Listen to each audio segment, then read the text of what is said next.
मुदीरयेत् मूकं करोति वाचालं पङ्गुं लङ्घयते गिरिं यत्कृपातमहं वन्दे परमानन्दमाधवं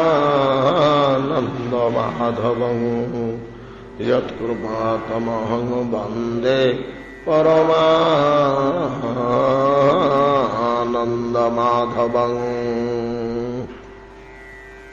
श्री इंद्रदुम्नोवाच साधु संगस्तु विद्वद्भिर्भव व्याधि विनाशन ममोपदिष्टो भगवान् शुभो साम्प्रतमेव मे जेन साक्षात् कृतो विष्णुः परमात्मा परात्परः स त्वं जन्मन्दिरायात स्वदन्य साधुरत्र कः तत्सन्निधानात् भगवन् तमो मे नाशमभ्यगात् जन्मे त्वरयति चित्तम् अर्चितं नीलमाधवं वेत्सि ब्रह्माण्ड वृत्तान्तं पर्यटन सर्वलौकिकः तदा वाङ्रथमास्थाय जास्यावो नीलपर्वतम् पुरुषोत्तमसज्ञस्य क्षेत्रस्यालङ्कृतं शुभं तत्र तीर्थानि सन्तीति बहुभिः कथितानि मे त्वद्वाक्यात् यदि जानामि भवेयुः सफलानि मे। श्रीनारद उवाच हन्त ते दर्शयिष्यामि क्षेत्रं क्षेत्रस्थितानि च तीर्थानि शक्तिः शम्भुश्च क्षेत्र माहात्म्यमेव च। बड़ आकुल कंठरे इंद्रदुम्न नारदंग चरण रे निजर मनोभावना उपस्थापन कले। मते टिके देखै दियो तुम्हें सकल ब्रह्मांड परिभ्रमण रत तुम्हें भगवान अति प्रिय भजन साधन और भक्ति कथा कौन कहवा तार तुलना नहीं कलना नहीं केते जे त्याग वैराग्य केते जे भजन साधन केते जे भक्ति जार बलरे आपण भगवान को वशीभूत करि पारिछंती जे भगवान कर आपण प्रिय हो जाइछंती।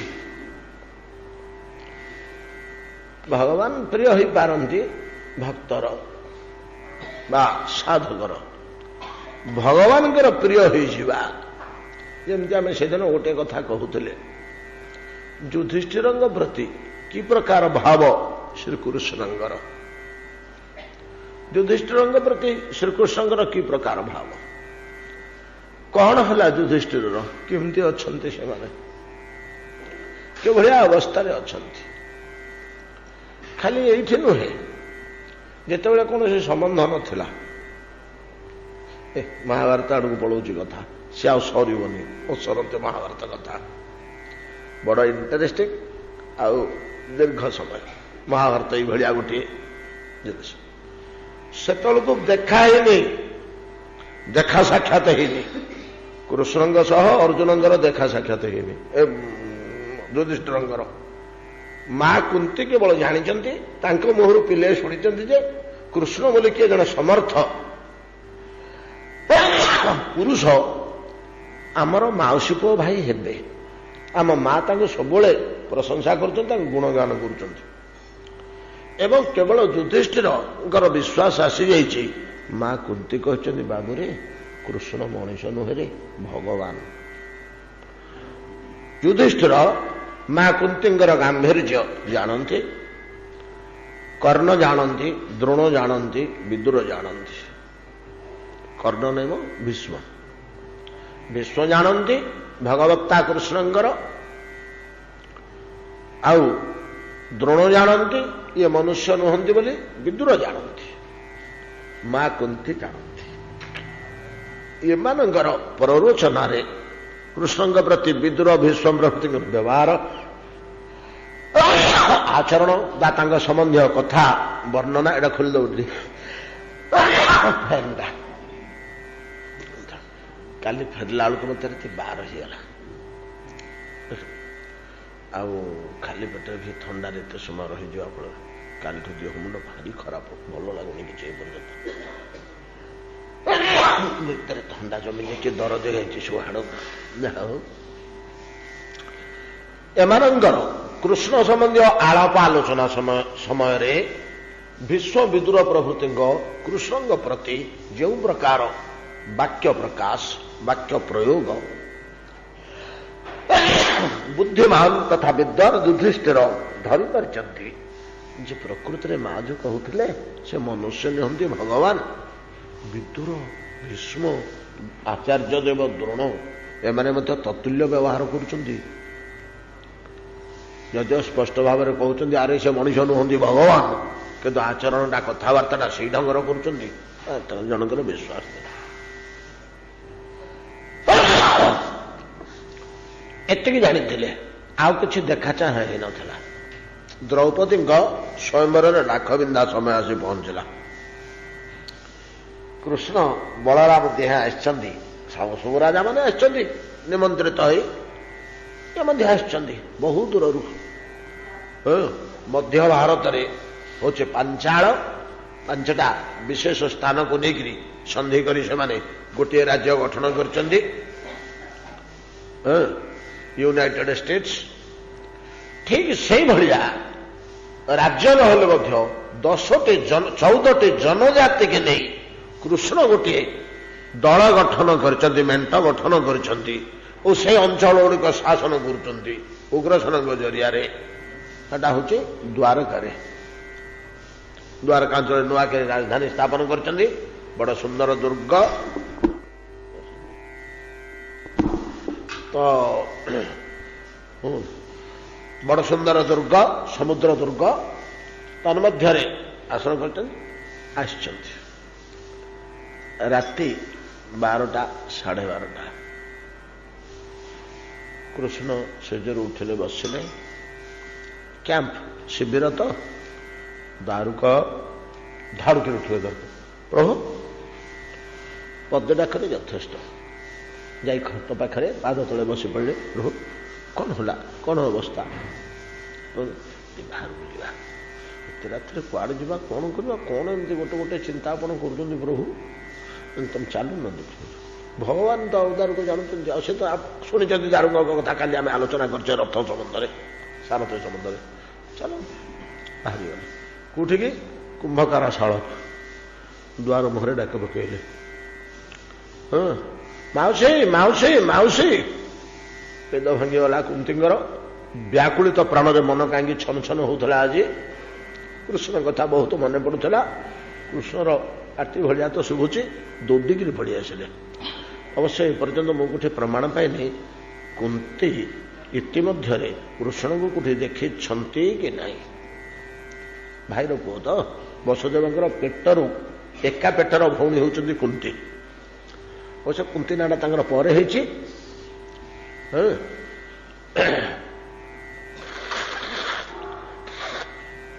ତାଙ୍କର ପ୍ରକୃତ ନାଁଟା କ'ଣଟି କିଏ ମାନେ ରଖିଛ? ପୃଥା। ପ୍ରକୃତ ନାଁ ହେଉଛି ପୃଥା। ମୋଟି ମାଟି ଗୋଲ ଗାଲ ଝିଅଟେ ହେଇଥିବ ବୋଧେ ପିଲାଦିନେ। ତ ସେଥିପାଇଁ କି ତାଙ୍କୁ ପୃଥା ବୋଲି ନାଁ ଦେଇଛନ୍ତି। କୁନ୍ତଭୋଜ ମାଗି ନେଇ ଯାଇଥିଲେ। ଦେବକଙ୍କର ବନ୍ଧୁ ସିଏ, ମୋ ଘରେ ଝିଅ ନାହିଁ, ଏଇ ଝିଅଟିକି ମୋତେ ଦିଅ। ହେ ଲୋଭ କରୁଥିଲେ। ହଁ କି ସୁନ୍ଦର ଝିଅଟିଏ ହେଇଛି, ଗୋଲ ଗାଲ ହେଇକରି ନେଇ ଯାଇଥିଲେ। ନିଜ ଘରକୁ ନେଲା ପରେ ନାଁ ବଦଳେଇ ଦେଲେ, କୁନ୍ତୀ ବୋଲି ନାଁ ଦେଲେ। ଦେଖିଛନ୍ତି କି ନାହିଁ କିନ୍ତୁ ମୁଁ କହିପାରୁନି। ଦୌଡ଼ି ଆସିଲେ, ସେଇଠି ବସିଲେ। କେତେ ଦୁଃଖ, କେତେ ଆର୍ତ୍ତି, କେତେ କାନ୍ଦ। ମାଉସୀ ଏ ଅବସ୍ଥାରେ ତୁ ଅଛୁ? କୁମ୍ଭାରର ହାଣ୍ଡି ଗଢ଼ା ଶାଳ ଭିତରେ ପାଉଁଶ ଉପରେ ମୋର 5 ଭାଇ ଶୋଇଛନ୍ତି। ଇଏ ଗୋଟିଏ ଗୋଟିଏ କମ ନୁହନ୍ତି, ସାକ୍ଷାତ ଦେବ ଅଂଶ, ବିଶ୍ୱ ବିଜୟ କରିବା ପାଇଁକି ସମର୍ଥ, ସକଳ ଗୁଣରେ ଧୁରନ୍ଧର। ଏମାନଙ୍କର ଏ ଅବସ୍ଥା, ମହତ ପୁରୁଷ ଗୁଡ଼ାକ ଏମିତିକା ଦୁଃଖ ସହନ୍ତି। ଭଗବାନ ସେଠି କହିଛନ୍ତି ଏ ଦୁଃଖ, ଏ ଦୁର୍ଦ୍ଦଶା ମହତ ପୁରୁଷ ମାନଙ୍କର ସଙ୍ଗୀ। ସେମାନେ ଏଥର ବିଚଳିତ ହୁଅନ୍ତୁନି, ମା ତୁ କାନ୍ଦନା। ଭାଇମାନଙ୍କୁ ଉଠେଇଲେ, ସମସ୍ତଙ୍କର ଚିହ୍ନା ପରିଚୟ, ସେଇ ରାତିରେ ପ୍ରଥମ ଚିହ୍ନା ପରିଚୟ କହିଦେଇଗଲେ 5 ଜଣ ଆଗ ସକାଳ ସ୍ୱୟଂବର ସଭାକୁ ଆସିବ। ଅର୍ଜୁନଙ୍କୁ ଡାକିକିରି କିଛି ଉପଦେଶ ଦେଲେ। ଯାହା ହଉ ଲମ୍ବା କଥା, ଆମେ ସେ ବିଷୟରେ ପଶିଗଲେ ପଶିଯିବା, ଆଉ ସରିବନି। ଯେ ଆମର କହିବା ତାତ୍ପର୍ଯ୍ୟ ଏଠି ଏତିକି ଯେ କି ପ୍ରକାର ଯୁଧିଷ୍ଠିରଙ୍କ ପ୍ରତି ରହୁଛି, ଯୁଧିଷ୍ଠିର କୋଉଠି ଅଛନ୍ତି, କେମିତି ଅଛନ୍ତି, କି ଅବସ୍ଥାରେ ଅଛନ୍ତି। ଏକାଥରେ କୁମ୍ଭାରଶାଳାର ଭିକ୍ଷୁକ ବ୍ରାହ୍ମଣରୁ, ବ୍ରାହ୍ମଣ ବେଶରେ ଅଛନ୍ତି ନା 5 ଜଣ ଏକ, ଆଉ ବେକ ମାଇକିରାଣି ଖାଉଛନ୍ତି, କୁମ୍ଭାରଶାଳାରେ ଶୋଉଛନ୍ତି, ଆଉ ଏଇଭଳିଆ ଜୀବନ ବିତଉଛନ୍ତି। ଏକାଥରେ ଭିକ୍ଷୁକ ବ୍ରାହ୍ମଣରୁ ରାଜା ଧୀରାଜ ନୁହଁ, ରାଜାର ଜୁଆଇଁ, ରାଜାର ଜୁଆଇଁ 5 ଜଣ ଆଗ। ରାଜାର ପୁଅଟେ କି ବନ୍ଧୁଟେ ହେଇଥିଲେ କେଡ଼େ ଆଡ଼ମ୍ବର, କେଡ଼େ ଆନନ୍ଦ। ଆଉ ଜୁଇଁଟେ ଯେତେବେଳେ ତା କଥାରେ ନୂଆ ଜୁଆଇଁ, ଜୁଆଇଁଟେ ଆମ ଘରକୁ ଆସିଲେ ଆମେ କିଛି ନଥିଲେ ମଧ୍ୟ କଷାଗିନା ବିକ୍ରି କରିକିରି କେମିତି ମର୍ଯ୍ୟାଦା କରୁଛେ, ଆଉ କି ପ୍ରକାର ବିରାଟ ମର୍ଯ୍ୟାଦା କରୁଥିବେ। କୁ ଅବସ୍ଥାରୁ କୁ ଅବସ୍ଥାକୁ ଆଣୁଛନ୍ତି ପ୍ରଭୁ। ଗୋଟେ ମୁହୂର୍ତ୍ତ, ଗୋଟିଏ ରାତ୍ରି, ଗୋଟେ ରାତ୍ରି ମଧ୍ୟ ନାହିଁ, 2-4 ଘଣ୍ଟା। ଏ ଲୀଳାମୟର ବିଚିତ୍ର ଲୀଳା, ତାର ଏ ଲୀଳା ଗୁଡ଼ାକରେ କିଛି ମହତ ପୁରୁଷ ରାଜାର ଜାମତା ହେଲେ ଯେଉଁ ଭାବ, ମହାନ ଭୋଗ ବିଳାସରେ ଭିକ୍ଷା ଗ୍ରାସ କରି କୁମ୍ଭକାଳ ସାରରେ ଶୟନ ସେଇ ଭାବ। ସୁଖେ ଦୁଃଖେ ସଦା ସ୍ଥିର ଧର୍ମରାଜ ଯୁଧିଷ୍ଠିର। ଦିଟାକ ଏକା। ସୁଖେଷୁ ନୋଦ ବିଗ୍ରମନା, ଦୁଃଖେଷୁ ବିଗତ ଦୁଃଖେଷୁ ନୋଦ ବିଗ୍ରମନା, ସୁଖେଷୁ ବିଗତ ସ୍ପୃହ। ତୁଲ୍ୟ ନିନ୍ଦା ସ୍ତୁତି ମୌନି, ସ୍ଥିତ ଧୀର ମୁନି ରୁଚ୍ୟତେ। ଏଟାକ ମୁନି ତୁଲ୍ୟ ଲୋକ। ତ ଏଇଭଳିଆ ଭଗବାନଙ୍କର ଦୃଷ୍ଟି ନିଜର ଭକ୍ତ ପ୍ରତି। ଭକ୍ତକୁ ଭଗବାନ କେତେ ଭଲ ପାଆନ୍ତି। ଭଗବାନ ଆପଣ ସେଭଳିଆ ଜଣେ ଲୋକ। ଇନ୍ଦ୍ରଦମନଙ୍କ ଉକ୍ତି, ଭଗବତ ପ୍ରିୟ, ସାକ୍ଷାତ ବିଷ୍ଣୁ ପ୍ରିୟ। ଆପଣଙ୍କୁ ପାଇଛି, ଏ ସୁଯୋଗ ଆଉ ଛାଡ଼ିବି। ପରମ ସର୍ବଜ୍ଞ, ବିଶ୍ୱ ପର୍ଯ୍ୟଟନଶୀଳ, ଭଗବତ ପ୍ରିୟ, ସକଳ ସାଧନ ଭଜନ ଭକ୍ତି ଅତୁଳନୀୟ। ଆପଣଙ୍କ ଭଳିଆ ଲୋକ ଆଉ କୋଉଠି ପାଇବେ? ଏଇ କାର୍ଯ୍ୟ ସାଧନ କରିବାରେ ମୋର ଆପଣଙ୍କ ଭଳିଆ କେହି ହବେନି। ମତେ ଟିକେ ପୁରୁଷୋତ୍ତମ କ୍ଷେତ୍ର ଦେଖାନ୍ତୁ। ମୋ ସାଙ୍ଗରେ ତ ଯିବେ, ମୋ ସାଥିରେ ରଥରେ ବସିକିରି। ଆଉ ହଁ ଯିବି ମହାରାଜ, ହନ୍ତତେ ଦ୍ରକ୍ଷୟିଷ୍ୟାମି। କ୍ଷେତ୍ର କ୍ଷେତ୍ରାସ୍ଥିତା ନିଚ ତୀର୍ଥାନି ଶକ୍ତି ଶମ୍ଭୁଶ୍ଚ କ୍ଷେତ୍ର ମାହାତ୍ମ୍ୟମେବ ଚ। ଏ ଶ୍ଲୋକଟି କହିଲେ ହନ୍ତତେ ଦର୍ଶୟିଷ୍ୟାମି, ନିଶ୍ଚିତ ଭାବରେ ମହାରାଜ ଚିନ୍ତା କରନ। ହନ୍ତ କହିଲେ ଗୋଟେ ପ୍ରତିଜ୍ଞା ଭଳିଆ, ଯଦି ପ୍ରତିଜ୍ଞା ନୁହେଁ, ଯଦି ପ୍ରତିଜ୍ଞା ତୁଲ୍ୟ। ହନ୍ତତେ ଦର୍ଶୟିଷ୍ୟାମି, ନିଶ୍ଚିତ ଭାବରେ ମୁଁ ତୁମକୁ ପୁରୁଷୋତ୍ତମ କ୍ଷେତ୍ର ଦେଖେଇବି। ଏବଂ କ୍ଷେତ୍ର ସ୍ଥିତ ତୀର୍ଥାନି ଶକ୍ତି ଶମ୍ଭୁ କ୍ଷେତ୍ର ମାହାତ୍ମ୍ୟ, ଏ ସବୁତକ ମୁଁ ତୁମକୁ ଦେଖେଇବି। ଏପର୍ଯ୍ୟନ୍ତ ଆମର କଥା ଆଲୋଚନା ହେଇଥିଲେ। ପରବର୍ତ୍ତୀ ବାକ୍ୟରେ କହୁଛନ୍ତି ନାରଦ, ମହାରାଜ ଇନ୍ଦ୍ରଦମନ ସାକ୍ଷାତ ଦ୍ରକ୍ଷ୍ୟାମି ଦେବେଶ ଭଗତ ସାତ୍ୱ ସମର୍ପକଂ ତବାନୁଗ୍ରହତଃ ଶ୍ରୀଶଂ ଚତୁର୍ଧା ସଂବ୍ୟବସ୍ଥିତଂ।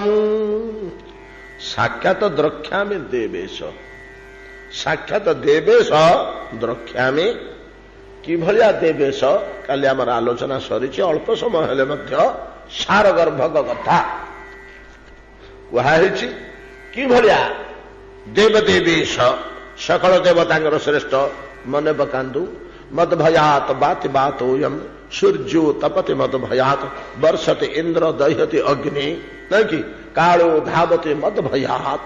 ଏଭଳିଆ ନିୟନ୍ତ୍ରଣକାରୀ ଈଶ, ନିୟନ୍ତ୍ରକ, ଗଭର୍ଣ୍ଣର। ତ ପ୍ରତ୍ୟକ୍ଷ ଭାବରେ ତାଙ୍କୁ ଦେଖେଇବି। କୋଟି କୋଟି ଅନନ୍ତ କୋଟି ବିଶ୍ୱକୁ ଯିଏ ନିୟନ୍ତ୍ରଣ କରୁଛନ୍ତି, ଖାଲି ଦେବତା ନୁହଁ, ବଡ଼ ବଡ଼ ଶକ୍ତିଶାଳୀ ଦେବତା ନୁହଁ, ବଡ଼ ବଡ଼ ଦେବତା ଯିଏ ବିଶ୍ୱକୁ ପ୍ରଳୟ କରନ୍ତି। ଶଙ୍କର ନାଇଁ କି, ବିଷପାନ କରନ୍ତି, ହଜମ କରିଦିଅନ୍ତି। ଶିବ ଯେ ବଜ୍ରଧାରୀ ଇନ୍ଦ୍ର, ଯେ ସର୍ବପୂଜ୍ୟ ସାକ୍ଷାତ ଭଗବାନଙ୍କ ଗର୍ଭ ସମ୍ଭୂତ ବ୍ରହ୍ମା, ଆଉ ବରୁଣ ବାୟୁ କଥା ତ କାଲି ଆମେ ଟିକେ ଟିକେ ଛୁଇଁଥିଲେ। ଆଉ ଯମକୁ ତ ଆମ ସମସ୍ତଙ୍କର ପ୍ରାଣ ଭୟ, ଯାହା ହଉଛି ହଉ ମୋ ଘରକୁ ଯମ ନ ଆସୁ। ଏ ସମସ୍ତଙ୍କୁ ଯିଏ ନିୟନ୍ତ୍ରଣ କରୁଛନ୍ତି, ତ କିଭଳିଆ ନିୟନ୍ତ୍ରଣ କରୁଛନ୍ତି ମନେ ପଡୁନି? ନସି ବଦ୍ଧ ବଳି ବର୍ଦ୍ଧବତ୍, ନାକରେ ଦୌଡ଼ି ଲାଗିଥିବା ଷଣ୍ଢକୁ ନିୟନ୍ତ୍ରଣ। ସବୁ ଗୋଟେ ଗୋଟେ ଷଣ୍ଢ ଗୁଡାକ ଠିକ, କିନ୍ତୁ ନାକରେ ଦୌଡ଼ଟେ ଲାଗି ଧରିକିରି ବସିଛି ମାଲିକ, ହଲଚଲ ହବାର ନାହିଁ। ସେମିତି ଖାଲି ଆଞ୍ଜୁଟା ହଲଉଛି ସିନା, କେତେବେଳେ କେମିତି କାନୁଟା ମୁହଁ ହଲେଇ ଦେବାକୁ ଉପାୟ ନାହିଁ। ନସିବଦ୍ଧ ବଳିବର୍ଦ୍ଧ, ଏଭଳିଆ ଯେଉଁ ଦେବେଶ ଦେବେ ଦେବେଶ, ତାହାଙ୍କର ନିୟନ୍ତ୍ରଣ କାର୍ଯ୍ୟ କେବଳ ଷଣ୍ଢମାନଙ୍କ ଉପରେ ନାହିଁ, ଆଉ ବୃକ୍ଷରୁ ପତ୍ର ପଡ଼ିବା ପର୍ଯ୍ୟନ୍ତ ସକଳ ନିୟନ୍ତ୍ରଣ କର୍ତ୍ତା। ଏଭଳିଆ ଈଶ ନିୟନ୍ତ୍ରକ, ପ୍ରଭୁ, ସମର୍ଥ, ଶକ୍ତିଶାଳୀ ପ୍ରତ୍ୟକ୍ଷ ଦେଖେଇବି। ଚିନ୍ତା କରନ ମହାରାଜ, ତୁମେ ଭକ୍ତୁଟେ, ନହେଲେ ମୁଁ ତୁମକୁ ଏତେ ବିପୁଳ ଭାବରେ ଭକ୍ତି କଥା କହିଥାନ୍ତି। ଅନ୍ୟ ଭକ୍ତ ଓ ପରମ ଭକ୍ତ ନହେଲେ ଧୈର୍ଯ୍ୟ ଧରିକି ଏତେ କଥା ଶୁଣିପାରିବ? ଭକ୍ତ ଭିତରେ ତାକୁ ରୁଚିବ, ସେ ଶୁଣିବ, ତାକୁ ତୃପ୍ତି ଲାଗିବ।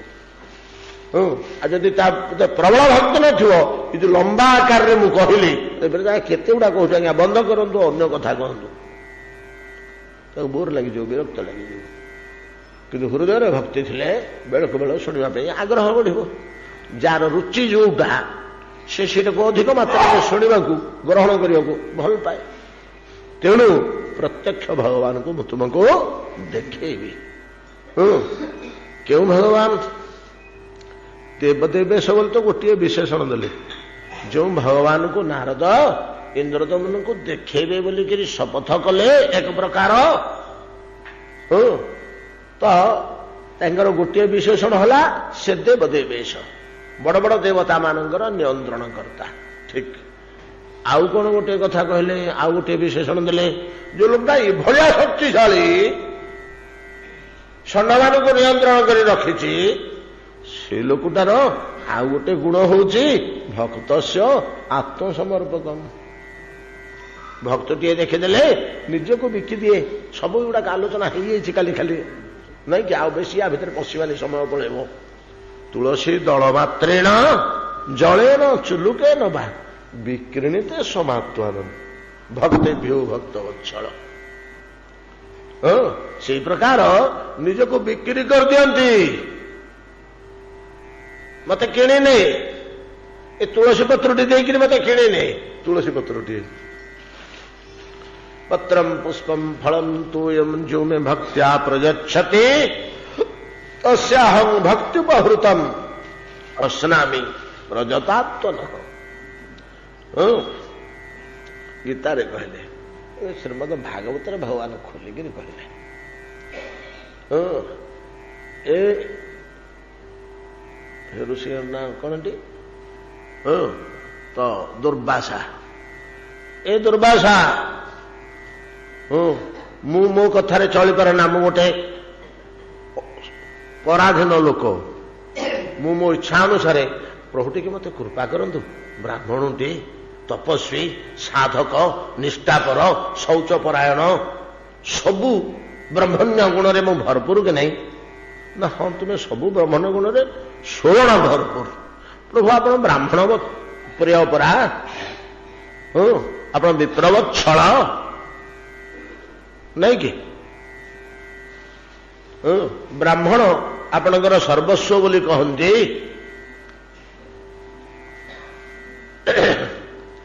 ଗୋ ବ୍ରାହ୍ମଣ ହିତାୟଚ। ଆଉ ମୁଁ କୋଉ ଦୃଷ୍ଟିରୁ ମୋର ବ୍ରହ୍ମଣ୍ୟତା ର ନ୍ୟୁନତା ଅଛି କି? କୋଉଠି ହାନି ହେଇଛି ବିନ୍ଦୁ? ନା ବିନ୍ଦୁ ହେଲେ ହାନି ହେଇନି। ଆଉ ମତେ କେମିତି ଟିକେ କୃପା କରୁଛନ୍ତି ଭଗବାନ ହେଇକିରି? ନା ହଁ, ଗୋଟେ ଅସୁବିଧା ରହିଯାଇଛି। କଣ ଅସୁବିଧା? प्रभु आपणकर ना मु स्वाधीन नुहे मु पराधीन लोकटे मु निज इच्छा किसी करें ना मु जनक अधीन अच्छी सी जहाँ आदेश दब से करे बोली कहले मु करी सीना ना मु करी प्रभु आप कार अधीन अम्बरीशर अधीन हो मु दुर्वासा जार तुम्हें महाशत्रु जहाँ को विध्वंस करदे अग्निकृत्या प्रयोग कर विश्व को जालीदवा शक्ति प्रयोग करदे गोटे साधारण लोकटे प्रति से मुंड पोती देला तुम कृत्या आगे ब्राह्मण लोक ऋषि मत मारियो को चाहते कृत्या प्रयोग कर शक्तिटा कहीं व्यर्थ हम मत ग्रास कर दो मुंड पोती देखा मुंड पाती देला सुदर्शन गला बोली ए अवस्था तुम रही ना कौन होता जो लोक मु तार अधीन प्रभु एक कथा कहते आप मत छलना मोटे छलना करनी एटा त्रिकाल सत्य मु मिछ कहबी कि अहं भक्त पराधीन ह्य स्वतंत्र इव द्विज भक्ते भ्यो ग्रस्त हृदय भक्ते भक्त भक्ताधीन अहं भक्त पराधीन न स्वतंत्र इव द्विज मु केबे न स्वतंत्र तुम्हें ब्राह्मण हो पार कि मु स्वतंत्र होते सीना तुम पे मोर से स्वभावटा व्यवहार करता मु पराधीन लोकटे परा से मत अम्बरीश कहीदू अम्बरीश मत कहीदू जे प्रभु या कृपा करूँ ब्राह्मण को बास्तव कि मोर स्वभाव जो ब्राह्मण होता मुझे प्रयोग करी केते दूर निजर भक्तर आनुगत्यता आमे कि अनुगत हवा आमे भगवान किए अनुगत हवा सी आमर केते अनुगत जदि भक्ति बिंदु आम हृदय को आसीगला सी आमर केते अनुगत हो जाउछन्ती प्रभु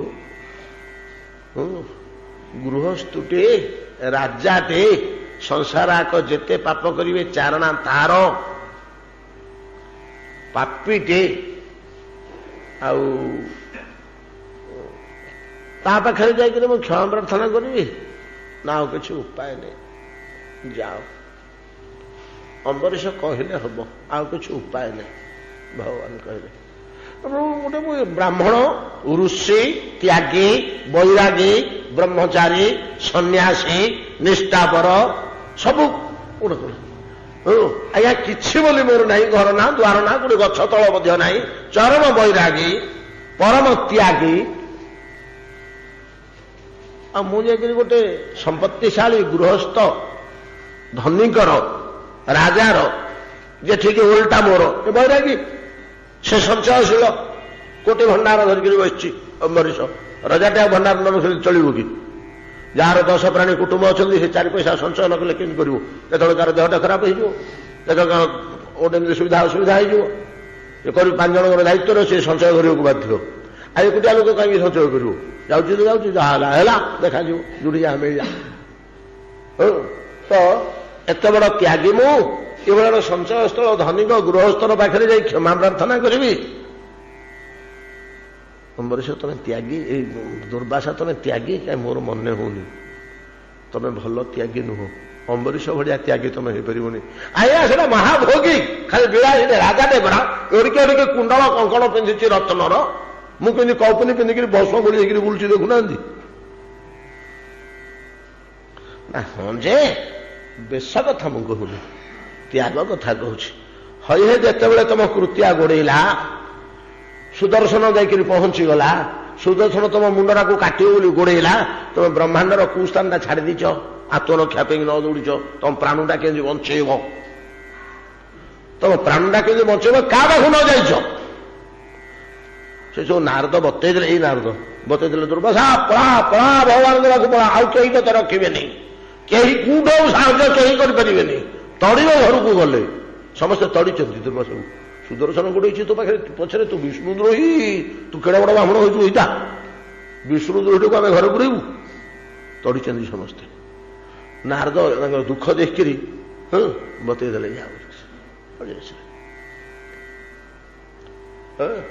भगवान भगवान मत पाखे पुरौना भगवान पाखे गुरु ना आज्ञा भक्त द्रोही विष्णु द्रोही भक्त द्रोही दुईटा को विचार करूँ दुर्वासा हेले भक्त द्रोही नहीं कि आउ विष्णु द्रोही दीटा आग अवश्य विष्णु पाखे से किसी द्रोह करना कि गोड़े जो सुदर्शन हई हो ब्रह्मांड बुलिल प्राणटा के बंचे दो बोली तुम जो कृत्या प्रयोग करदेल अम्बरीश जो ठिया होता जो पादे घुंची कड़े क्या कह भाई मत बंचे दिए बोली बाहुरे बल नहीं पृथ्वीटा शासन करुच्ची क्षत्रिय पिलाटे समग्र पृथ्वीर नवद्वीपा पृथ्वीर सम्राट सी तार क्षेत्र तेज नहीं तार अस्त्र बल नहीं कटिरे खड़ग नथिला से धरिक छिड़ा हो पड़ा कि आत्मरक्षा पे सेतक चेष्टा कलानी ता पाखे थिबा बल ता पाखे थिबा शक्ति आत्मरक्षा प्रयोग कला नाही मुंड पाति देला तमें ब्रह्मांड बुली आसिल किए त्यागी तुम दी जन भर तुम दी जन प्रकृत त्यागी किए आत्मोत्सर्ग पर्यंत किए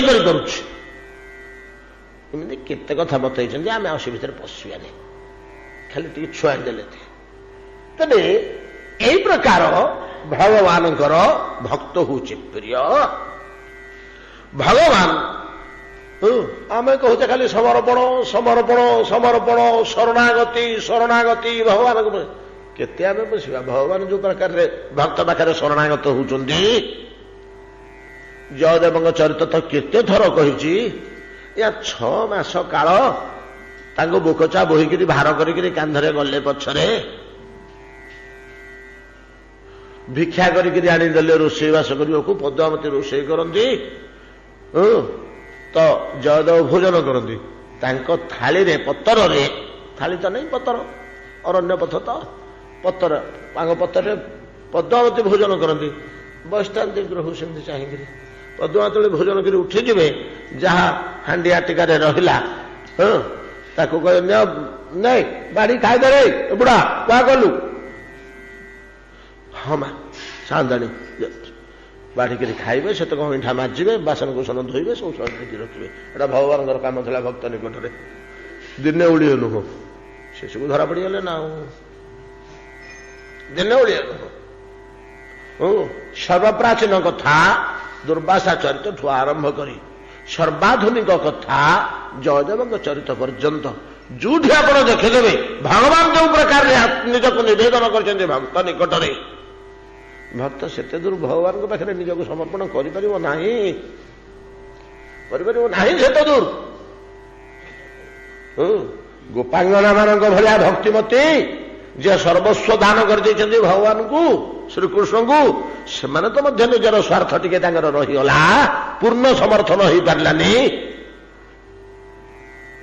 रागी गले तुम्हें कहीं आमको अरण्य पथरे फोपाड़ी देकर पलैल एकुटिया केते कथा पचार आम वैष्णव माने मानर रूप दूसरा क्रोध नुहे से अभिमान प्रियतम पाखे प्रियार अभिमान किंतु जदि या ठीक ता पूर्व गर्व केमती आसला अंतकरण जो अंतर ध्यान हेले कहीं अंतर ध्यान हो रसमंडल जो गोपांगना मान कटिरे बाहुबद्ध करी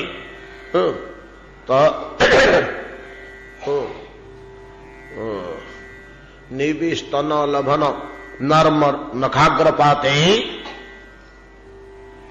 इत्यादि क्रीड़ा करिगले उन्मत्ता होगले ब्रजांगना मानकर उत्तम भयन रतिपति रमयां चकार उत्तम भयन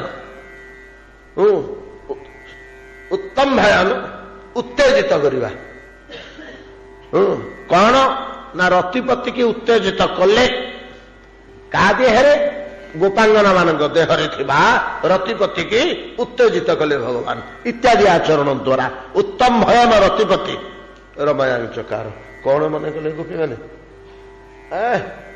लक्ष्मी केते मो साथ समान पार्वती मो साथ समान मो भाया भाग्यशाली अजगत किए अच्छी ये भावटी जो आसूची ତେବେ ଜୀବର ଗତି ଯେତେ ପିଓର ହେଲେ ମଧ୍ୟ ଏ ପର୍ଯ୍ୟନ୍ତ ଭଗବାନଙ୍କ ଭଳିଆ ଆନୁଗତ୍ୟ ଭକ୍ତ ପାଖରେ ଆସିବନି କେବେ ହେଲେ। ଭଗବାନଙ୍କର ଯେତେଟା ଆନୁଗତ୍ୟ ଆସେ ଭକ୍ତ ପାଖରେ, ଯାହା ହଉ ସମୟ ବିତିଯିବ। ଆମେ ଘଣ୍ଟା ଘଣ୍ଟା ଧରି ୟାକୁ ଆଲୋଚନା କଲେ ମଧ୍ୟ ଏ ଜିନିଷ ସରିବା ଜିନିଷ ନୁହେଁ, ଗୋଟେ ଛୋଟିଆ ଜିନିଷ ନୁହଁ। ଗୋଟିଏ ପଦ ଛାଡ଼ିଦେଲେ ନାରଦ ଯେ ଭକ୍ତସ୍ୟ ଆତ୍ମସମର୍ପକ ପ୍ରଭୁଙ୍କୁ ତୁମକୁ ଦେଖେଇବି, ଯୋଡ଼ିଏ ଜିନିଷ ତ ଦେଲେ ଆଉ କଣ। ଗୋଟେ ଦେବଦେବେଶ ଆଉ ଭକ୍ତସ୍ୟ ଆତ୍ମସମର୍ପକ। ଜ୍ଞାନର ଶେଷ ସୀମା, ଭକ୍ତିର ଶେଷ ସୀମା ନାଇଁ। ଚିତ୍ତ ଆଉ ଆନନ୍ଦର ଶେଷ ସୀମା। ତ ଏଭଳିଆ ପ୍ରଭୁଙ୍କୁ ମୁଁ ଦେଖେଇବି। ମହାରାଜ ଏଠି ଗୋଟିଏ କଥା କହିଦଉଛନ୍ତି, ସାକ୍ଷାତ ଦ୍ରକ୍ଷ୍ୟାମି ଦେବେଶ ଭକ୍ତ ସ୍ୟାତ୍ମ ସମର୍ପକମ୍ ତବାନୁଗ୍ରହତଃ ଶ୍ରୀଶମ ଚତୁର୍ଦ୍ଧା ସମ୍ବ୍ୟବସ୍ଥିତମ୍। ଏ ଯୋଉ ଜିନିଷଟା କହିଦେଲେ ଏଇଠି ଛୋଟିଆ ଜିନିଷ ନୁହଁ, ଏଇଟା ନାରଦ ବ୍ରହ୍ମାଙ୍କଠୁ ଶୁଣିଥିଲେ। ପ୍ରକୃତରେ ବ୍ରହ୍ମା ପଠେଇଛନ୍ତି ପ୍ରଭୁଙ୍କର ମାଧବ ମୂର୍ତ୍ତିରୁ ଜଗନ୍ନାଥ ମୂର୍ତ୍ତିରେ ପ୍ରକାଶ ହେବା କାଳ ଆଗମନ ପ୍ରାୟ ବତ୍ସ ନାରଦ ପଳା, ସେ କାର୍ଯ୍ୟରେ ସଂଶ୍ଳିଷ୍ଟ ହେଇଯା, ସେ ନାଟକରେ ତୁ ଗୋଟେ ଚରିତ୍ର ହେଇଯା। ସେ ନାଟକରେ ପ୍ରଭୁଙ୍କର ଲୀଳା ନାଟକରେ ଗୋଟେ ଚରିତ୍ର ହେଇଯା। ଏ ଭାଗ୍ୟ ମିଳିବନି। କାଳ କାଳକୁ ଭଗବାନଙ୍କର ମହାନ ଲୀଳାରେ ତୁ ଗୋଟେ ଚରିତ୍ର ହେଇଥିବୁ, ତୋ ନା ତୋ କାର୍ଯ୍ୟ ସେଥିରେ ଉଲ୍ଲେଖ ହଉଥିବ, କୋଟି କୋଟି ଜନତା ଶୁଣୁଥିବେ ଆଗ୍ରହରେ। ଏ ସୌଭାଗ୍ୟ ମିଳିବନି। ନିଜ ପୁଅମାନଙ୍କୁ ବ୍ରହ୍ମା ଏମିତି ପଠାନ୍ତି। ଦିନେ ବଶିଷ୍ଠ 10 ମାନସ ପୁତ୍ରଙ୍କ ଭିତରେ ଯିଏ ପ୍ରିୟ ଆଉ ବେଶୀ ନିଷ୍ଠାପର, ଜପ ତପ ସାଧନ ନିଷ୍ଠାରେ ବଶିଷ୍ଠ ଅତ୍ୟନ୍ତ ନିପୁଣ ଆଉ ନିଷ୍ଠାପର, ଦୃଢ ପ୍ରତିଜ୍ଞ। ତେଣୁ ବ୍ରହ୍ମା ତାଙ୍କୁ ଭଲ ପାଆନ୍ତି। ଦିନେ ବଶିଷ୍ଠଙ୍କୁ ଡାକିଲେ ଏକୁଟିଆ ଦେଖିଲେ, ପୁଅ ଇଆଡୁ କହିଲୁ। ବାବା ବାବା ଖଟ ତଳେ ବସେଇଲେ, ଶୁଣୁ ତୁ ଗୋଟେ କାମ କରେ, କଣ କହିଲୁ, ତୁ ଅଯୋଧ୍ୟା ପଳା ମର୍ତ୍ତ୍ୟକୁ। ଅଯୋଧ୍ୟା ଯିବି? ହଉ ଯିବି। କଣ କରିବି ସେଠି? ନା ସେଠି ରାଜବଂଶ ଅଛି, ରଘୁବଂଶ। ସେ ଘରେ ସେ ବଂଶରେ ଯାଇକି ତୁ ପହଞ୍ଚିଗଲେ ତୁ ଯାଇ କହିବୁ ସେଠି ରଘୁରାଜା ଅଛନ୍ତି, ରଘୁରାଜା ମୋତେ ଆପଣଙ୍କ ପରିବାରରେ, ନିମିରାଜା ଆପଣଙ୍କ ପରିବାରରେ ମୋତେ ରାଜବଂଶରେ ମୋତେ ପୁରୋହିତ ରୂପେ ଚାକିରି ଦିଆଯାଉ। ବସେ ତ ମୋହନ ଟିକେ ପୁତ୍ରରେ ପୁରୋହିତ ହେବି, ପ୍ରେତ ଉଚ୍ଛିଷ୍ଟ ଖାଇବି। ପ୍ରେତ ଉଚ୍ଛିଷ୍ଟ ନୁହଁ, ଅମୁକ ଗୋତ୍ର ଇଏ ଜାଣିଥିବେ ଭଲ, ଆମର ଗୋପାଳ ଅମୁକ ଦେବ ସୌଭାଗ୍ୟ ଅମୁକ ପ୍ରେତାୟ ସଦା ନମଃ ବୋଲି ପିଣ୍ଡଟା ଦଉଛନ୍ତି ତ ଚାଉଳ। ଯିଏ ଚାଉଳ ଦଉଛନ୍ତି ପିଣ୍ଡ ଦଉଛନ୍ତି, ସେତକ କିଏ ନବ? ସେ ଚାଉଳ ଗଣ୍ଡାକ ପୁରୋହିତ ନବ। ଯୋଉଟା ବୈଦିକ ମନ୍ତ୍ର ସହ ପ୍ରେତକୁ ସମର୍ପଣ କରାଗଲା। ପ୍ରେତ ଶବ୍ଦର ଅର୍ଥ କଣ କି? ପରେତ। ପରେତ ବୋଲେ ଯିଏ ପରପୁରରେ ଅଛି, ଏଇଟା ଅର୍ଥ, ଆଉ କିଛି ଖରାପ ଅର୍ଥ ନାହିଁ। ତା ପାଖକୁ ପ୍ରେରଣ କରାହଉଛି। ସେତକ ଚାଉଳ 8 ପଇସା ଧରି ତ ପୁରୋହିତ ଆସିବ ଘରକୁ, ଅରୁନ୍ଧତୀ ରାନ୍ଧିବେ, ବଶିଷ୍ଠ ବସିକିରି ଭୋଜନ କରିବେ, ପୁରୋହିତ ହେବେ। ଆମର ଶାସ୍ତ୍ର ମାନଙ୍କରେ ପୌରୋହିତ୍ୟ କର୍ମକୁ ବଡ଼ ନିକୃଷ୍ଟ କର୍ମ ହିସାବରେ ବ୍ରାହ୍ମଣ୍ୟ କର୍ମ ମାନଙ୍କ ଭିତରେ, ଯଦିଓ ବ୍ରାହ୍ମଣକୁ ଆଦେଶ ଅଛି ଯଜନ ଯାଜନ, ଯାଜନ ଭିତରେ ଏଟା ଯାଉଛି। ତୁ କରେଇବୁ ବୁଲି ବୁଲିକିରି ଘରେ ଶ୍ରାଦ୍ଧ, ତମର ସେଟା କୁଳବୃତ୍ତି, କରିବାକୁ ହବ। କିନ୍ତୁ ନିନ୍ଦୟ କର୍ମଟା ହେଲେ ମଧ୍ୟ କରିବାକୁ ହବ, ନହେଲେ ଆଉ କିଏ କରିବ? ସାରା ଧନ ଲୋପ ପାଇଯିବ, ବୈଦିକ କାର୍ଯ୍ୟଟା ଲୋପ ପାଇଯିବ ସମାଜରୁ, କରିବାକୁ ହବ। ତ এই যে পৌরোহিত্য কর্ম, এই কর্ম তাଙ୍କ ଘରେ କରିବୁ। ବଶିଷ୍ଠଙ୍କ ମନଟା ଟିକେ ଉଣା ହେଲା। ଗାଁ ହେଲେ ବୋଲେ କାଲି ଯିବି ପରଦିନ ଯିବି, ମାସେ ହେଲା ମୁଁ ଔଷଧ ଖାଉଛି, ମୋ ଦେହ ଟିକେ ଭଲ ଲାଗୁନି, ଏମିତି କ'ଣ ଟିକେ କହିଲେ ଯେମିତି ଆମର କହିବା କଥା। ତ ବ୍ରହ୍ମା ବୁଝିପାରିଲେ, କହିଲେ ଆରେ ମୂର୍ଖ, ସେଇ ବଂଶରେ ଭଗବାନ ଜନ୍ମ ହେବେ, ସେଇ ବଂଶରେ ଭଗବାନ ଜନ୍ମ ହେବେ। ଆଗରୁ ଯାଇକିରି ଆସନ ମାଡ଼ି ବସିତା, ତୁ ନାଁ ଦେବୁ, ଜାତକର୍ମ କରିବୁ, ବ୍ରତ ଉପନୟନ କରିବୁ, ପାଠ ପଢ଼େଇବୁ, ଗୁରୁ ହବୁ, ତୋ ଶିଷ୍ୟ ସେ ହେବେ, ତୋ ପାଖରେ ସବୁବେଳେ ଶିଷ୍ୟ ଭଳିଆ ଆଚରଣ ଗୋଟିଏ ଅନନ୍ତ କୋଟି ବ୍ରହ୍ମାଣ୍ଡ ନାଥ। এই ବସ୍ତୁତିକ ପାଇବା ପାଇଁ ଯାହା ଦରକାର ହଉଛି ତ୍ୟାଗ କର, ଯା। ଏଟା ଦୁର୍ଲଭ ବସ୍ତୁ, ବଶିଷ୍ଠ ବୁଝିଗଲେ ଏ ବସ୍ତୁ ମିଳିବା ବସ୍ତୁ ନୁହଁ। ୟା ପାଇଁକି ପୌରୋହିତ୍ୟ କାର୍ଯ୍ୟ କ'ଣ, ଆଉ କିଛି କୁଚ୍ଛିତ କର୍ମ କରି ହିତକର କର୍ମ କରିବ କହିଲେ ମଧ୍ୟ କରାଯାଇପାରେ। ନୃଶଂସ ନରସଂହାର କଲେ ମଧ୍ୟ କିଛି ଦୋଷ ନାହିଁ ଯଦି ଏଇଟା ମିଳିବ। ସେଇଥିପାଇଁ ମୁଁ ଯଦି ନରସଂହାର କରୁଛି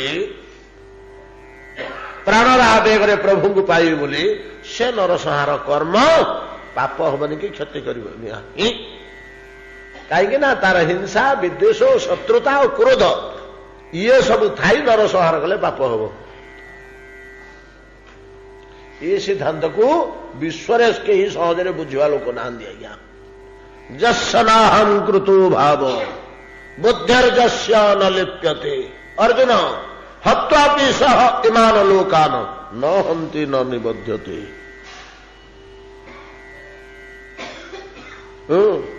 ଏ ବିଶ୍ୱର ସମସ୍ତ ଲୋକଙ୍କୁ କାଟି ପକାଇଲେ ମଧ୍ୟ ଟିକେ ପାପ ତାକୁ ଛୁଇଁବନି। ସିଦ୍ଧାନ୍ତ ଜଟିଳ ଜିନିଷ କି ତାର ହଉଛି ଦୁର୍ବୋଧ୍ୟ ତତ୍ଵ।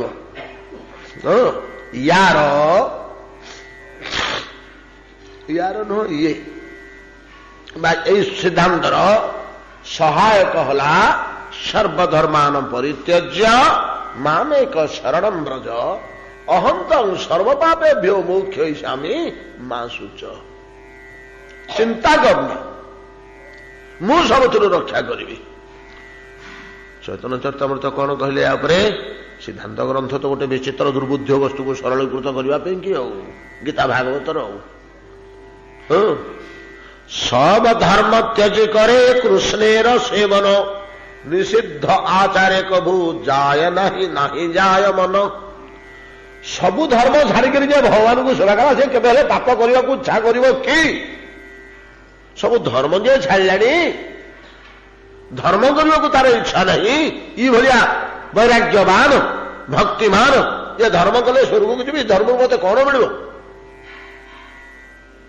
ଧର୍ମକୁ ଯିଏ ଛାଡ଼ିଲାଣି ସେ ପାପ ପ୍ରତି ଆଉ ଲାଳସା ତାର ଆସିବ କେବେ? ସବ ଧର୍ମ ତ୍ୟଜି କରେ କୃଷ୍ଣେର ସେବନ ନିଷିଦ୍ଧ ଆଚାରେ, ପାପ କର୍ମ ନିଷିଦ୍ଧ ଆଚାର, ନିଷିଦ୍ଧ ଆଚାରେ କଭୁ ନାହିଁ ଯାୟ ମନ। ଅଜ୍ଞାନ হয় ଯଦି ପାପ ଉପସ୍ଥିତ, ସେ ସିନା ଚାହିଁବନି ତା ଅଜାଣତରେ ପାପଟେ ହେଇଗଲା। ଅଜ୍ଞାନ হয় ଯଦି ପାପ ଉପସ୍ଥିତ, କୃଷ୍ଣ ତାରେ ଶୁଦ୍ଧ করে না করে প্রায়শ্চিত। অজ্ঞান হয় যদি পাপ উপস্থিত, କଣ এই ସିଦ୍ଧାନ୍ତ ମାନ ସବୁ ଆମେ ବୁଝିବା, ଗୁଡ଼ା ପଡ଼ିଥାଉ କାନରେ, 20-25 ଥର କାନରେ ପଡ଼ିଥିଲେ ଆର ଜନ୍ମକୁ ଯୋଉଠି ଜନ୍ମ ହେବା ଏତିକ ଯଦି ସଂସ୍କାର ହେଇକରି ହୃଦୟରେ ରହିବ, ଜୀବନ କୃତାର୍ଥ ହେଇଯିବ, କୃତାର୍ଥ ହେଇଯିବ। ଏ ଧନ ସମ୍ପତ୍ତି, ପୁଅ ଝିଅ, ରୂପ ଯୌବନ, ଭୋଗ ବିଳାସ, କାମନେ କାଞ୍ଚନ କେତେ କୋଟି ଜନ୍ମ ହେଲା ଖାଇଲେଣି, କେତେ କୋଟି ଜନ୍ମ। ପିମ୍ପୁଡ଼ିଟିଏ ଯେତେବେଳେ ହେଇଥିଲେ, ଆମର ପିମ୍ପୁଡ଼ିଆଣିଟିଏ ଥିଲା, ପିମ୍ପୁଡ଼ିଆଣି ମଧ୍ୟ ଅଣ୍ଡା ଦଉଥିଲା।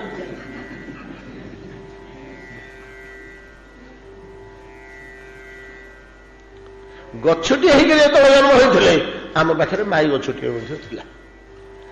ଏ ସୁଖଟା ଆମେ କାଉଠୁ ଭୋଗି ଆସିଲେଣି? ଖାଦ୍ୟ, ପେୟ, ଇନ୍ଦ୍ରିୟଗତ, ମୈଥୁନଗତ କେତେ କାଳ ହେଲା ଭୋଗିଲେଣି, କେତେ ଜନ୍ମ ବିତିଗଲାଣି। ତାର କଳନା ଅଛି, ତୃପ୍ତି ଆସୁଛି।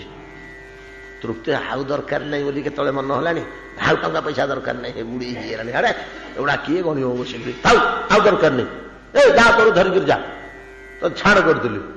ଆସୁଛି, ଆସୁଛି କେବେ ନାହିଁ ତୃପ୍ତି ଗୁଡ଼ାକରେ। ଗୁଡ଼ାକରେ ତୃପ୍ତି ନାହିଁ ଭୋଗରେ। ଗୋବିନ୍ଦ ଚରଣାର ବିନ୍ଦର ଯୋଉ ସୁଖ ସେଥିରୁ ବିନ୍ଦୁଟେ ଚାଖିନେ ବୋଲିକିରି ଆମେ ଏଗୁଡାକ ପଛରେ ଗୋଡେଇଛେ। ସିଏ ବିନ୍ଦୁ ଯଦି କୌଣସି ଗୁରୁ କୃପାରେ ସାଧୁ କୃପାରେ ଗୋଟେ ବିନ୍ଦୁଟେ ବାଜିଗଲା କେତେବେଳେ ଜୀବରେ ତୃଣତୁଲ୍ୟ ଚାରି ପୁରୁଷାର୍ଥ ଧର୍ମ ଅର୍ଥ କାମ ମୁଖ୍ୟ ପର୍ଯ୍ୟନ୍ତ ଚାରିଟାକ ତୃଣତୁଲ୍ୟ ପରିତ୍ୟଜ୍ୟ ଚାରି ପୁରୁଷାର୍ଥ ଚୈତନ୍ୟ ଚରିତାମୃତ କହୁଛନ୍ତି। କୃଷ୍ଣ ଦାସ ଅଭିମାନେ ଜ୍ୟାନନ୍ଦ ସିନ୍ଧୁ। ମୁଁ କୃଷ୍ଣର ଦାସୁଟରେ ଚାକରଟେ ମତେ ଠାକୁର ଆଜି ଆପଏଣ୍ଟମେଣ୍ଟ ଦେଇଛନ୍ତି। ଏ ନୀତି ମୋ ଲୁଗା ବୋହି ଦଉଥିବୁ ଗାଧୁଆ ଜାଗାକୁ। ମୁଁ ଗୋଟିଏ କୃଷ୍ଣ ଦାସ ଚାକର ନୌକର ମାନେ ଭକ୍ତି ରାଜ୍ୟରେ ତାକୁ ମିଳିଗଲା ସେବାଟେ ମିଳିଗଲା। ଆଜ୍ଞା ସେବାଟାର ଗୁରୁତ୍ୱ ଦେଖନ୍ତୁ।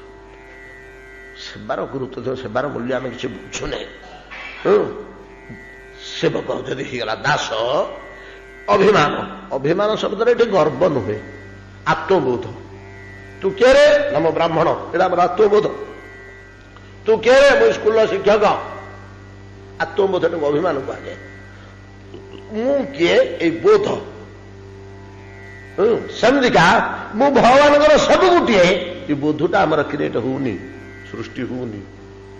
ଏଇଟା ଯଦି ହେଇଗଲା ଅଭିମାନ ଆସିଗଲା ମୁଁ କୃଷ୍ଣ ଦାସ ମୁଁ ଜଗନ୍ନାଥଙ୍କ ସେବକ। କୃଷ୍ଣ ଦାସ ଅଭିମାନେ ଯେ ଆନନ୍ଦ ସିନ୍ଧୁ ଚୈତନ୍ୟ ଚିତ୍ତ ବ୍ରହ୍ମାନନ୍ଦ তার কাছে নহে এক বিন্দু।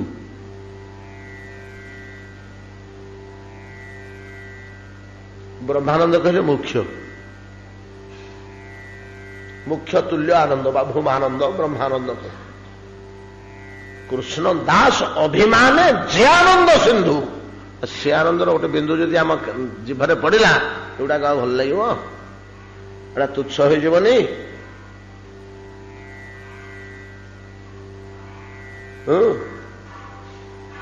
ଯାହାକୁ ମିଳେ କ୍ଷୀରି ଖେଚୁଡି ପୁଷ୍ପାନ୍ନ ତାର ଖୁଦ ଯାଉରେ କେଣେ ମନ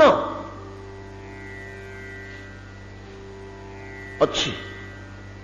ଗୋଟିଏ କଥା ଏମିତି ଏଇ ବୁଢା ବାବାଜୀ ମାନେ ସବୁ କହନ୍ତି ଉପଦେଶ ଦେଲା ବେଳେ ତାଙ୍କ ପାଖରେ ବସିଲେ ଯେ କ୍ଷୀରି ଖେଚୁଡି ପୁଷ୍ପାନ୍ନ ଖାଉଛି ତାର ମାଣ୍ଡିଆ ଯାଉ ଖୁଦ ଯାଉରେ ରୁଚି କାହିଁକି ଆସିବ କେମିତି ଆସିବ? ଆଉ ଏଇଟା ଖୁଦ ଯାଉ କି ମାଣ୍ଡିଆ ଯାଉ ମଧ୍ୟ ନୁହଁ। ଏଇଟା କହିବାକୁ ହବନି କଣ ସଂସାର ଭୋଗଟା କଣ ଭୋଗ କହିବାକୁ ହବନି।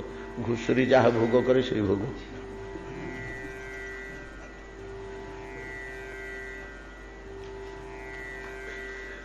ଖୁଦ ଯାଉ ମାଣ୍ଡିଆ ଯାଉ ତ ଗୋଟେ ପ୍ରକାର। ଆପଣ ଯଦି କହିବେ ପ୍ରମାଣ ଅଛି ଶାସ୍ତ୍ରରେ ମୁଁ ଏଇଟା ମୁହଁର କଥା କହୁନି। ଏଇ ଆସନରେ ବସି କାହିଁକି ମୁଁ ମୁହଁକୁ କୋଉଟେ କଳ୍ପନା କରି କହିବି? ଖାଲି ଭାଷା ଶବ୍ଦ ଯୋଡ଼ିଦେବା କଥା ଆମେ ଶାସ୍ତ୍ରୀୟ ସିଦ୍ଧାନ୍ତ ଶାସ୍ତ୍ରୀୟ ଉପଦେଶକୁ ତାକୁ ଭାଷା ଦେଇକରି ଉପସ୍ଥାପନ କଲେ ଯଦି ସହଜରେ ବୁଝି ହେଇଯିବ ଭିତରକୁ ପ୍ରବେଶ କରିବ। ସେଭଳିଆ ତୀକ୍ଷ୍ଣ ଭାଷା କୋଉଠି ଉଗ୍ର ଭାଷା କୋଉଠି ସରସ ଭାଷା ଭାଷା ସଂଯୋଜନାଟା କେବଳ ଆମର କିନ୍ତୁ ବସ୍ତୁ ରହସ୍ୟ ଶାସ୍ତ୍ରର ମୁନି ଋଷି ମାନଙ୍କର। ସେ କାହିଁକି ଆଡକୁ ମନ କରିବ? ଯାହା ହଉ ବଶିଷ୍ଠ ପଳେଇଲେ। ଯୁଆଡେ ଧରିଲେ ତ କଥା ଲମ୍ବି ଯାଉଛି ଆଜ୍ଞା। ସେ ଶ୍ଲୋକ ତ ସେତିକିରେ ରହିଯାଉଛି କଣ କରିବା? ସବୁଗୁଡ଼ିକ ଭଲ ଭଲ କଥା ଉପଦେଶ ଶୁଣିବା ଜିନିଷ। ବଶିଷ୍ଠ ପଳେଇଲେ ଶୁଣିକି ଗୋଟେ ଖୁସି ହେଇଗଲା। ରହିଲେ ସେ ବଂଶରେ ପୁରୋହିତ ହେଇକିରି ପାଇଗଲେ। କଣ ପାଇଲେ? ପ୍ରାତ କାଳ ଉଠି କହି ରଘୁନାଥା ଗୁରୁ ପିତୁ ମାତୁ ନା ବହି ମାଥା। ସେଜରୁ ଉଠିଲେ ଗୁରୁ ଘରକୁ ସିଧା। ଗୁରୁ ଗୁରୁ ପତ୍ନୀକୁ ମୁଣ୍ଡିଆଟେ ମାରିବେ ବାପ ମାକୁ ମୁଣ୍ଡିଆଟେ ମାରିବେ ତାପରେ ଆସି ମୁହଁ ଧୋଇବେ। ଏ ଭକ୍ତ ତୁ କଣ ମୁହଁ ଧୋଇଦେଲୁ ଚାଲୁ ଗୁରୁ ତମକୁ ପ୍ରଣାମ କରିବୁନି କି? ଭାଇ ପ୍ରତିଦିନ ଯାଉଛନ୍ତି ଚାଲିଲେ ସବୁ ବାଧ୍ୟ ହେଇକରି ଆଉ କୁଆଡେ ଯିବେ? ରାତି ପାଇଲେ କାମ। ସେ ଗୁରୁ କେମିତି ଗୁରୁ ତାକୁ କଣ ଅନୁଭବ ହଉଥିବ? ଆଉ କଣ ଯେତେବେଳେ ପାଠ ପଢଉଛି ତାକୁ ବସିକି ଅ ଆ ଶିଖଉଛି କି ଲୀଳା ହେ ପ୍ରଭୁ ତୁମର ତମକୁ ବସିକିରି ମୁଁ ଅ ଆ ଶିଖେଇବି ଖଡି ଧରିକିରି ହାତରେ ତମ ହାତ ବଙ୍କା ହେଇଯାଉଛି ବୁଲୁନି ଠିକ ଜାଣୁଛି ନା ଲୋକଟା ତତ୍ତ୍ୱଜ୍ଞ ଲୋକ ତ କାହାକୁ ପଢଉଛି ବୁଝୁଛି ତ ଲୀଳା କରୁଛନ୍ତି ବୋଲି ବୁଝୁଛି ତ ଲୀଳାରେ ମତେ ଅଂଶୀଦାର କରିଛନ୍ତି ଏଟା ମଧ୍ୟ ବୁଝୁଛି। କଣ ହଉଥିବ ତା ପ୍ରାଣ କି ସୁଖଟେ ତାର ଭୋଗ ହଉଥିବ ସେତେବେଳେ ତା ଆଗରେ ଆପଣଙ୍କର ସଂସାର ସୁଖ କଣ ହ? ସେଇଭଳିଆ ନାରଦଙ୍କୁ କହିଛନ୍ତି ବ୍ରହ୍ମା, ବତ୍ସ ନାରଦ ମର୍ତ୍ତ୍ୟକୁ ଯା। ହଁ ଯିବି ପିତା।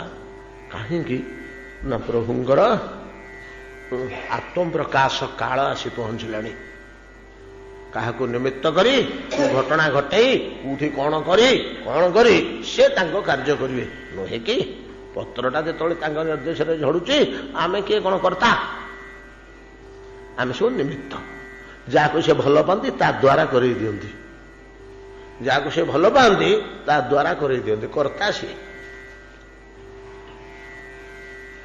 ତାକୁ ଗୌରବ ଦେବା ପାଇଁ। ଯେମିତି ଅର୍ଜୁନ କହିଲେ, ଅର୍ଜୁନ ଦେଖିଲ ନା? ହଁ ଆଜ୍ଞା ଦେଖିଲି। କଣ ଦେଖିଲ? କରିଛନ୍ତି ବିଶ୍ୱରୂପ, ସବୁଗୁଡାକ ପଶି ଯାଉଛନ୍ତି ସେ ଭିତରେ, ଜଳି ଯାଉଛନ୍ତି ପାଉଁଶ ଭଳିଆ। ଆଉ ଏଠି ଯୋଉ ଠିଆ ହେଇଛନ୍ତି ଏଗୁଡା ମଲା ଗୁଡାକ ଆଜ୍ଞା। ଆଉ କିଏ ମାରିଲା? ଆପଣ ସବୁ ମାରି ଦେଇଛନ୍ତି, ଖାଲି ଶବ ଗୁଡାକ। ନାଇଁ କି? ନାଇଁ କି? ମୟା ହତାସ୍ତେ ଜହିମା ବ୍ୟତିଷ୍ଠା। ତମ ଗୁରୁଦେବଙ୍କୁ କେମିତି ମାରିବି ବୋଲି ଭୟ କରୁଛ? ବଡ ଭାଇଟାକୁ କେମିତି ମାରିବି ବୋଲି ଦୁର୍ଯ୍ୟୋଧନକୁ ଭୟ କରୁଛ? ଲଜ୍ଜା ଲାଗୁଛି, ସଂକୋଚ ଲାଗୁଛି? ଦେଖେଇ ଦେଲ ତ କଣ? ଏଗୁଡା ସବୁ ମୃତ। ମୟା ହତା। ତମକୁ କାହାକୁ ମାରିବାକୁ ଭୟ ଲାଗୁଛି, ଦୁଃଖ ଲାଗୁଛି ଯେ ଭୀଷ୍ମ, ଦ୍ରୋଣ, ନିହାତି ଏଗୁଡା କେମିତି?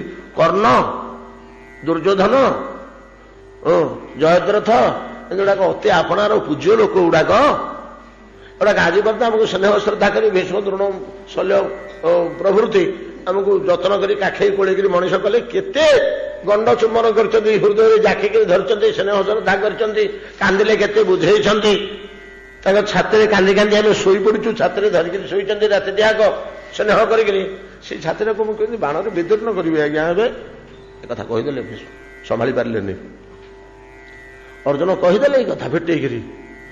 ଯୋଉଠି କାନ୍ଦି କାନ୍ଦିକିରି ମୁଁ ଶୋଇପଡୁଥିଲି ଦୁଃଖରେ, ମତେ ସେ ସାନ୍ତ୍ୱନା ଦେଇକିରି ସେ ଛାତିରେ ରାତି ଯାକ ମୁଁ ଶୋଉଥିଲି। ନିଦ ଭାଙ୍ଗିଲା ବେଳକୁ ସେ ଛାତି ଉପରେ ଶୋଇଛି, ଲାଳ ଗରଳ ଲୁହ ଗଡେଇକିରି। ଉଠିଲା ପରେ ସ୍ନେହ ଶ୍ରଦ୍ଧା କରି ବାପା ଯା ଯା ଖାଇବୁ ଯୋଡେ ବୋଲିକିରି ପଠଉଥିଲେ। ସେଇ ଛାତିଟାକୁ ମୋର ତ ବାଣରେ ବି ଫାଳ କରିବି? ମତେ ବତଉଛନ୍ତି ପ୍ରଭୁ। କଣ ଉତ୍ତର ଦବୁ? ଆଜ୍ଞା ସେ ଭଗବାନ ବୋଲି ପାରିଲେ ନା, ଆଉ ଆମେ କିଛି କରିପାରିବା? କହିପାରିବା? ସେଇଠୁ ତାକୁ ବତେଇ ଆଗକୁ ତାକୁ ଧମକେଇ ଦେଲେ, ଧମକାଟେ ମାନେ ଦବେଇ ଦେବା ଦରକାର। ତାକୁ ଯୁକ୍ତି ତର୍କ କରିବାକୁ ପ୍ରବଳତା। ପଣ୍ଡିତ ଭଳିଆ କଥା କହିବୁ, ମୂର୍ଖଟା ହେଇକି ପଣ୍ଡିତ ଭଳିଆ କଥା କହିବୁ କହୁଛି, ନାଇଁ କି? ପ୍ରଥମ ବାକ୍ୟ ମୂର୍ଖଟେ। ଆରେ ଗତା ଶୋଷ ନାମ ଶୋଚନ୍ତି ପଣ୍ଡିତା। ତୁ ଯୋଉ ପଣ୍ଡିତ ହେଇଥାନ୍ତୁ ତାହେଲେ ଯିବା ଆସିବା ଲୋକ ପାଇଁ ଦୁଃଖ କାହିଁ କରନ୍ତୁ? ପଣ୍ଡିତ ମାନେ ଦୁଃଖ କରନ୍ତିନି କାହା ପାଇଁ? ତୁ ଯେତେବେଳେ ଦୁଃଖ କରୁଛୁ ତୁ ପଣ୍ଡିତ ନୁହଁ, ମୂର୍ଖଟେ। ଆଉ କଥା କହୁଛୁ ହସ ବାଟରେ ଯିବନି ପଣ୍ଡିତ ଭଳିଆ। ଦବିଗଲେ ସେଠୁ। ଏଇଠୁ ତାଙ୍କୁ ଦାବି ଦେଲେ, ଦାବି ଦେଇକିରି କ୍ଷେତ୍ର ପ୍ରସ୍ତୁତି ହେଇଗଲା। ତାପରେ ବତେଇ 11 ଅଧ୍ୟାୟରେ ରୂପ ଦେଖେଇକିରି ସବୁ ବତେଇ ଦେଲେ। 12 ଅଧ୍ୟାୟରେ ମୋ ଛଡା ଆଉ କିଛି ନାହିଁ, ମୋ ଛଡା ଆଉ ଗତି କିଛି ନାହିଁ, ଏ ସବୁଗୁଡାକ ମୋ ଭାବ ଭରପୁର। ତାକୁ ମାୟା ଆଉ ବିଜୃମ୍ଭଣ କରି ଏଣୁତେଣୁ ଗୋଟେ ଭେଳିକି ଦେଖଉଛି ସିନା, ନହେଲେ ସବୁଗୁଡାକ ମୋ ଭାବ ବିଶ୍ୱଟା। ସେଟା ତ ସରିଲା। କିନ୍ତୁ ଆଉ କଣ? ଶେଷଟା ଖାଲି ଆକୁ ବୁଝିବା ପାଇଁ ନା ରୋମନ୍ଥନ।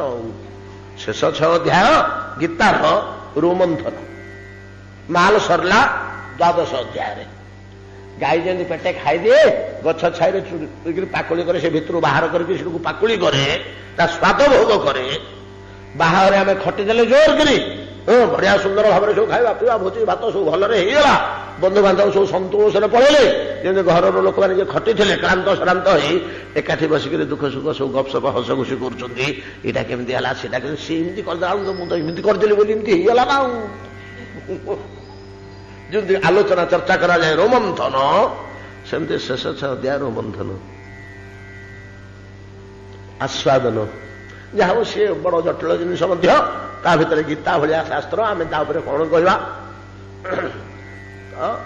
ବଶିଷ୍ଠ ଆସିକି ପୁରୋହିତ କାର୍ଯ୍ୟ କରିଥିଲେ, ଯେମିତି ନାରଦ ସେମିତି ଆସିଛନ୍ତି, ବ୍ରହ୍ମା ପଠେଇଛନ୍ତି। ଯା ତୁ ସେ ଚରିତ୍ରରେ भगवान आत्म प्रकाश चरित्र से जो मूर्ति अच्छा से मूर्ति आउ गोटे मूर्ति रूपांतरित हे तू सी जोखी ही जा निजक से लीला से नाटक जोड़ी दे गोटे एक्टर ते करदे से तू जन अभिनेता ही था तो ना लेखा हम डिक्लेयर हम आ भल एक्शन कर लोके प्रशंसा करेंगे आटा कि पुरस्कार मिलूँ बॉम्बे रे नाई ना गोटे कौन तार ना ओस्कार ना कौन सीधा परा मिल बसिक बतले तो आसचंती जानी पूर्वर फिटेकरी कहीदेले कौन कहीदेले हम ते दर्शन साक्षात द्रक्ष्यामि देवेश भक्त स्यात् समर्पकम तबानुग्रहत श्रीश श्रीश भगवान श्रीपति तबानुग्रहत तुमको केवल अनुग्रह करवा पाए महाराज 1 ରୁ 4 हेले चमकी पड़े इंद्रदम्ना नारद भूल देले तुमको अनुग्रह ये पतुटा पर गुरुत्व देले तुमको अनुग्रह शब्दर तात्पर्य जो पूर्व कहले भक्त आत्मसमर्पकम जमी अम्बरीश पाखे समर्पण कथा आम आलोचना कले काली आलोचना करते सबरी विभीषण गुहक शबर कथा प्रवृत्ति करते सेमती भगवान तबानुग्रहत जमी अर्जुन युधिष्ठिर प्रति भगवान भाव थिला अम्बरीश पाखे भगवान एक प्रकार अधीन निमित्त कर प्रकाश पाँच मर्यादा किए पाइब इंद्रदमन पाइब सी लीला करेंगे गौरवटा क्या देवे देख आम छाड़ी पड़ी आसिले अधारू ये अर्जुन को कहते भीष्म द्रोणं जयद्रथं कर्णं तथान्य नपि जोध वीरान मया हता ते जहिमा व्यतिष्ठ निमित्त मात्र भव सभ्य साचिन काम मोर परिश्रम मोर गौरवटा तोर तो नारे डिक्लेयर हम खटी खटिक काम हासिल करी तो नारे डिक्लेयर हम लोके ते साधु साधु बा बा करेंगे मल्ला गुड़ाक तू कांडे कांडे पकई दूनु किए माइला ना अर्जुन माइला चिरकाल मर्यादा खटिबे मु गौरव पाइबू मर्यादा पाइबू तू जा बुझुनु कि यथा ज्ञान तथा जहाँ कहे ताहा कर शेषु कहते ना जहाँ कहे आप खाली ये कथा नुह जहाँ कहे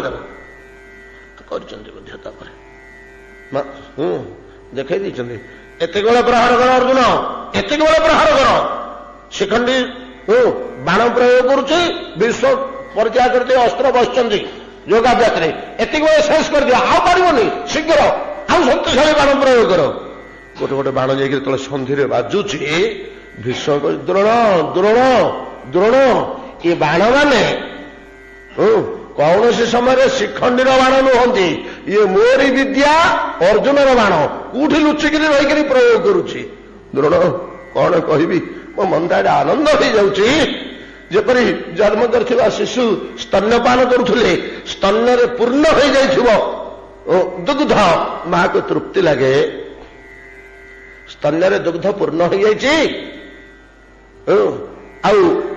आदियो एटा काम कही हूनी जंत्रणादायक नहले जंत्रणा हवा को आरंभ कर शिशु स्तन्यपान कर पकड़े माँ को जमी परितृप्ति कूल जाकिक स्नेह श्रद्धा करे मातृस्तन्य दुग्ध शोषण कला भाया बच्छ जननी ठू ये बाण गुड़िक मो देह ठीक से भाया रक्त शोषण कर मत ठीक से भाया सुख लगुच कहीं मो विद्या मो शिशु एक कथा द्रोण को डाकिक कहते प्राण त्याग कला बेलू निमित्त मात्र भव्य शब्द से आसे खाली निमित्त हो जाए ए पर्यंत कले करी से वचनम तब एभलिया प्रभु एभलिया भक्त इंद्रदम्न तुम्हें ठीक से भाया भक्तटी तुम प्रति कम अनुग्रह ना भगवान भगवान तुम बोली गोटे रूपरू अन्य रूप आत्म प्रकाश जो हे महत रूप तुमको निमित्त कर अनेक कथा कहे आम आज बेसी आगे पारे से गोटे श्लोक रहीगले जे से श्लोकटार महत्व अच्छी विशेषत्व अच्छी छाड़ देकर पड़े तृप्ति लगे न था भगवान को गुण टी जब गान न करवा आनंदटा कौट मिल सुखटा कौट मिल एतिक आज मत देह खराब लगुला बड़ से आरंभ कला कुंचई कुंचई मंगलाचरण करी टाणी उटारी प्रभु कथार कि तृप्ति बेस भल लगुच केड़े आनंद आम कथा आलोचना कले एतिक आज प्रभुଙ୍କର कथा विश्राम करूँ हाँ आसंता काली मैनेजिंग कमिटी मीटिंग बस 5 कौन करवा मु 6:30 आसीपारि बोली निर्भर प्रतिश्रुति दी पारनी केबे हेले 1.5 घंटे सरीबनी 5 समय देते आसु आसु जमी समझते 5:30 6 हम अनुमान जदि 5 आसती 5:15 कि 20 जदि आरंभ होगला तथापि कौन 2 घंटा 3 घंटा कम लगे कौन करवा बहुत व्याघात पड़ुची आम पाठ बहुत व्याघात पड़ुची आसी हेनी समय गोटे उद्वेगर हम इे उद्वेगर हम सियाड़ जदि सेमती किसी कथा पड़गला उठिक आसवाक मो संकोच मन कली मुझे बोली कह अन्य मीटिंग होते प्रकल्प होते पलि आसली कहीकि हाँ किंतु तो मैनेजिंग कमिटी मीटिंगटा तो ये रहा दरकार तेणु बंद करने उपाय किसी ना काली आ बेस दिन हेनी तो ये रथ यात्रा निकटवर्ती हो जहा हो मोर नवेदन क्षमा करेंगे काली काली 25 तारीख टी 25 तारीख संध्या 5टा देखा जदि घंटे 1.5 घंटा भर सरला सरले तो आपण मैंने किए आसी न मुझे कौन करी था बंद था बंद हो परदिन आउ थे बसी आम परवर्ती कथा नारद इंद्र मन कौन कथबार्ता कले मुझे भाभी अंत बाहर करदे घर क्या इंद्रदमन को सी पलटन धरिक बाहरी पड़े पुरुषोत्तम क्षेत्र दिगरे आमर रथ यात्रा बेलू 21 दिन बंद हो हिसाब 21 दिन ये वर्ष 22 दिन हम बोधे नाई से 21 दिन रहा 21 दिन गोटे दिन अधिका एकादशी आग द्वारा पड़ी से 21 दिन हो तो घर काढ़ी दे सी चल चल चल चल जाऊँ मसिक 1.5 मास लगे ना आसो को सी भितर आम पार हो जाता रथटा से पहुँचला बेलू आम पुणी पाठ आरंभ कर दिंते आशा था जे घर बाहरी पारे बोधे जहाँ जना पड़ी कौन हो देखा जाऊ जहाँ भजनिताय गौराधे श्याम जप हरे कृष्ण हरे राम भजनिताय गौर राधे श्याम जप हरे कृष्ण हरे राम